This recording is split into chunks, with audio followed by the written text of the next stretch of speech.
पिछले वीडियो में हमने exchange based terms of trade की बात की थी, लेकिन उसमें कुछ कमियां थी। उसमें प्रोडक्टिविटी को यानी कि उत्पादकता में सुधार को इग्नोर कर दिया गया था। इसी बात को दूर करने के लिए जैकब वाइनर सिंगल फैक्टोरल टीओटी लेके आए, जिसे एक घटकीय व्यापार की शर्तें भी कहते हैं। Jacob Viner introduce the concept of single factoral terms of trade to correct net barter terms of trade for changes in factor productivity in production of export goods. अब इसको मैं आपको समझाने का प्रयास करता हूँ। मान लीजिए एक्सपोर्ट इंडस्ट्रीज़ है, उसमें कोई टेक्नोलॉजी में चेंज आ जाता है तो सुधार आ जाता है। सुधार आ जाएगा तो कम कीमतों पर भी हम जो हैं ज़्यादा उत्पादन कर पाएंगे, हमारी एफिशिएंसी बढ़ जाएंगी, उससे हमारी जो लागत है कम हो जाएगी, हमारे प्राइसेस भी कम हो जाएंगे। लेकिन एक्सपोर्ट प्राइसेस गिरने का मतलब ये हो जाएगा कि net barter terms of trade ख़राब हो गई, लेकिन एक्चुअली में उससे हमको कोई नुकसान नहीं हो रहा, कोई विपरीत असर नहीं हो रहा। यदि आयात कीमतों के कंपैरिजन में निर्यात कीमतें गिर जाती हैं और प्रोडक्टिविटी बढ़ती है तो भी कोई विपरीत असर नहीं रहेगा। इस प्रकार एक साधन वाली व्यापार की शर्तें निर्यात उद्योगों के साधनों की उत्पादकता संबंधी परिवर्तनों को ध्यान में रखती है। अब ये निकालेंगे कैसे? इसमें क्या है, n इंटू जेड एक्स है। n क्या है, पी एक्स और पी एम, यानी कि n जो है net barter terms of trade है, उसमें हम एडजस्ट कर रहे हैं प्रोडक्टिविटी इंडेक्स को, यानी कि जो जेड एक्स है।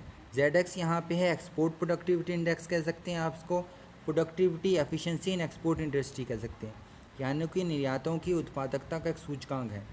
तो net barter terms of trade हमने पहले निकाले ही थे, अब उसमें हम प्रोडक्टिविटी इंडेक्स को एडजस्ट कर देंगे तो ये हमारा आ जाएगा single factorial terms of trade.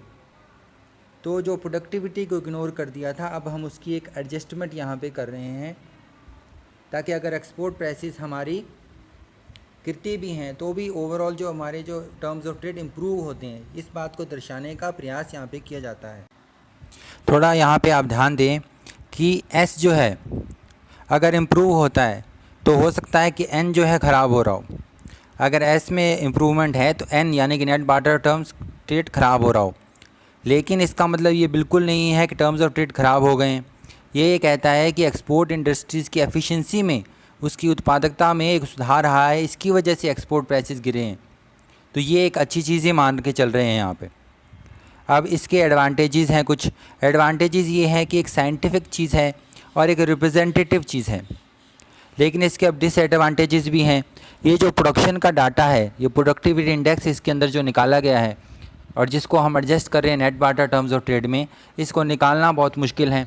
अलग अलग प्लांट की अलग अलग प्रोडक्टिविटी है, अलग अलग इंडस्ट्री में अलग अलग प्रोडक्टिविटी है। जो डाटा निकालने के लिए, प्रोडक्टिविटी इंडेक्स बनाने के लिए जो डेटा चाहिएगा, वो डेटा निकालना बहुत मुश्किल है। अब इसके बाद ये एक और चीज़ है कि ये अपने देश में जो डोमेस्टिक एक्सपोर्ट इंडस्ट्रीज़ है उसकी प्रोडक्टिविटी का इंडेक्स तो निकालती है, लेकिन फॉरेन जो एक्सपोर्ट इंडस्ट्रीज़ है उनको एडजस्ट नहीं करती। हाँ, ये बाद में आगे चलकर double factorial terms of trade में हम इस चीज़ को समझेंगे। अब मैंने आपको single factorial terms of trade बताया, उसके अंदर एक कमी थी कि वो अपनी एक्सपोर्ट इंडस्ट्री की प्रोडक्टिव एफिशिएंसी देख रहा था, लेकिन फॉरेन एक्सपोर्ट इंडस्ट्री की एफिशिएंसी नहीं देख रहा था। अब यहाँ पे क्या है, D=N into Z X over Z M.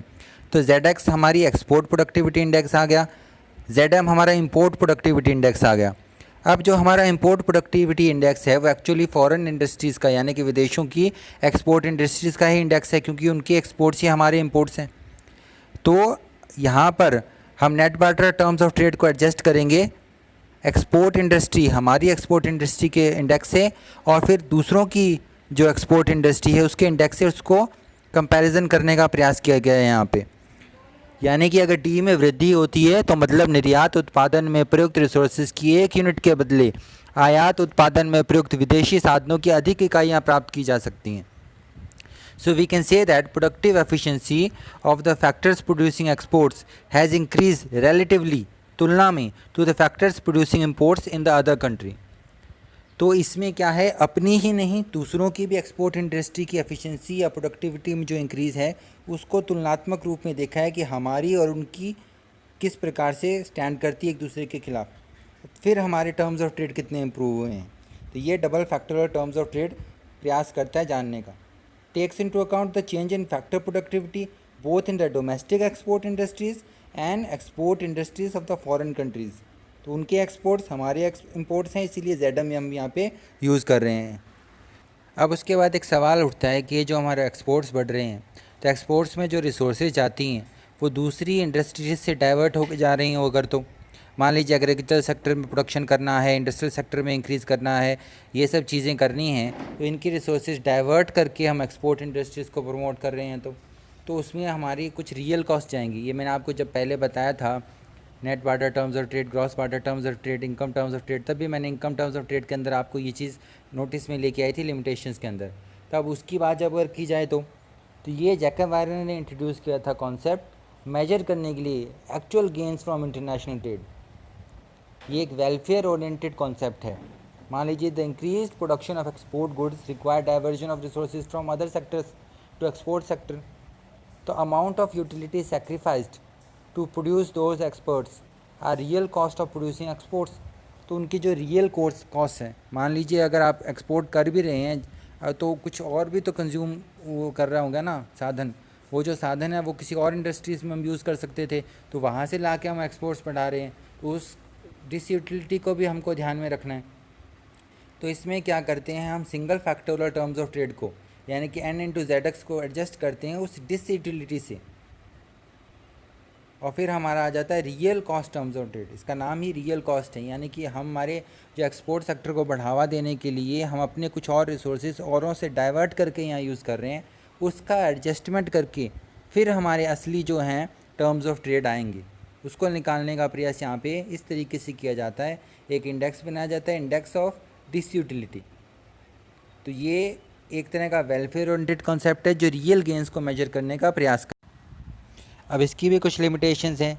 ये जो यूटिलिटी डिसयूटिलिटी की बात जैकब वायरन कर रहे हैं, ये वैसे भी सब्जेक्टिव कॉन्सेप्ट है, पर्सन टू पर्सन डिफरेंस करता है। अब कैसे निकालेंगे ये डिसयूटिलिटी, कैसे निकालेंगे ये यूटिलिटी, ये इंडेक्स बनाएंगे कैसे, ये लोगों ने सवाल उठाया। It also neglects the real cost involve in the production of import substitutes within the country. जो हम इम्पोर्ट कर रहे हैं उसकी अगर हम उसकी जगह भारत अपने ही देश में बनाने लगें तो उसकी भी तो कुछ रियल कॉस्ट होंगी, उसको भी यहाँ पे इग्नोर कर दिया गया है। तो ये इसके कुछ डिसएडवांटेजेस बताए, इसका कुछ क्रिटिसिज्म किया गया इस रियल कॉस्ट वाले फंडे का। अब बात करते हैं यूटिलिटी टर्म्स ऑफ ट्रेड की उपयोगिता व्यापार शर्तें। देखिए real cost terms of trade में भी कुछ कमी थी और जैकब वायरन ने इसमें एक थोड़ा सा और एडजस्टमेंट किया और इम्प्रूवमेंट किया। इसके अंदर cost in diverting resources for domestic consumption to supplement exports, उसको एडजस्टमेंट किया है real cost terms of trade में। इसका फार्मूला है U is equal to N ZX RX into UM। अब इसमें जो N into ZX into RX है, ये एक्चुअली जो पोर्शन है ये है real cost terms of trade, यानी कि आप real cost of terms of trade को एडजस्ट करेंगे UM से तो आपका यूटिलिटी टर्म्स ऑफ ट्रेड आ जाएगा। Real cost terms of trade हमने पढ़ लिया है, उसमें एक एडजस्टमेंट करना है UM का। तो NZX RX पोर्शन है real cost terms of trade का। अब UM क्या है, index of relative utility of imports and domestic goods foregone. जो हम इंपोर्ट कर सकते थे या हम जो डोमेस्टिक कंजप्शन कर सकते थे उसकी एडजस्टमेंट कर देते हैं हम रियल कॉस्ट ऑफ टर्म्स में, तो हमारा यूटिलिटी टर्म्स ऑफ ट्रेड आ सकता है। तो ये आपने देख लिए हैं, कई सारे टाइप के टर्म्स ऑफ ट्रेड हैं, इसमें से सबसे बेस्ट कौन सा है। देखिए ये जो चारों अभी हमने पढ़े, जैसे इसमें समस्या है कैलकुलेशन की। जो प्रोडक्टिविटी वेस्ट है उसमें प्रोडक्टिविटी इंडेक्स बनाना बहुत मुश्किल है, और ये यूटिलिटी वाले हैं चाहे रियल कॉस्ट हो चाहे यूटिलिटी हो, इसके अंदर जो यूटिलिटी का कॉन्सेप्ट है सब्जेक्टिव कॉन्सेप्ट है, यानी कि हम ये यूटिलिटी मेजर नहीं कर सकते। तो इन चारों इंडेक्सेस में मेजरमेंट की प्रॉब्लम आती है, इसीलिए exchange based terms of trade ज़्यादा पॉपुलर हैं, क्योंकि एक तो उनको कैलकुलेट करना आसान है, उनको इंटरप्रेट करना आसान। इसके अलावा वह हिस्टोरिकल एनालिसिस में भी काफ़ी यूज़फुल हैं। कंपैरिजन के लिए एक्सचेंज पे TOT ज़्यादा यूज़फुल हैं और अलग अलग पीरियड को भी हम कंपेयर कर सकते हैं। बाकी रेशोज़ की एक प्रॉब्लम है, लैक ऑफ एडिक्वेट डाटा। आप प्रोडक्टिविटी इंडेक्स वगैरह निकालने के लिए डेटा जो आपको इजीली नहीं अवेलेबल होता, कॉम्प्लेक्स एक्सरसाइजेज हैं। ये जो चारों अभी मैंने बताए इनकी कैलकुलेशन बहुत मुश्किल है, इसके लिए आपको एक्सपर्ट्स की ज़रूरत पड़ती है, बहुत लंबी प्रोसेस है ये, और इनको समझना भी किसी के लिए इजी नहीं रहता। ये काफ़ी डिबेटेबल भी रहते हैं। इनकी तुलना आपस में करना बहुत मुश्किल हो जाता है।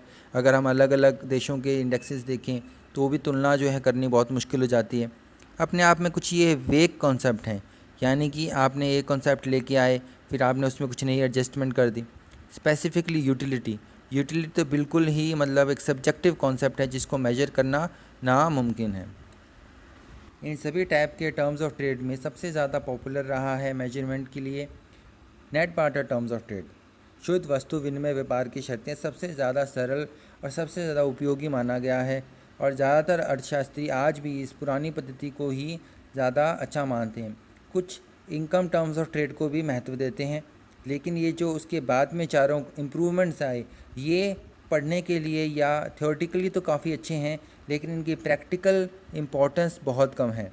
तो net barter terms of trade और या इनकम टर्म्स ऑफ ट्रेड आज भी ज़्यादा इनसे ऊपर वैल्यू रखते हैं, क्योंकि उनकी प्रैक्टिकल यूज़फुलनेस ज़्यादा है। तो हम आगे पढ़ेंगे factors affecting terms of trade. Thank you.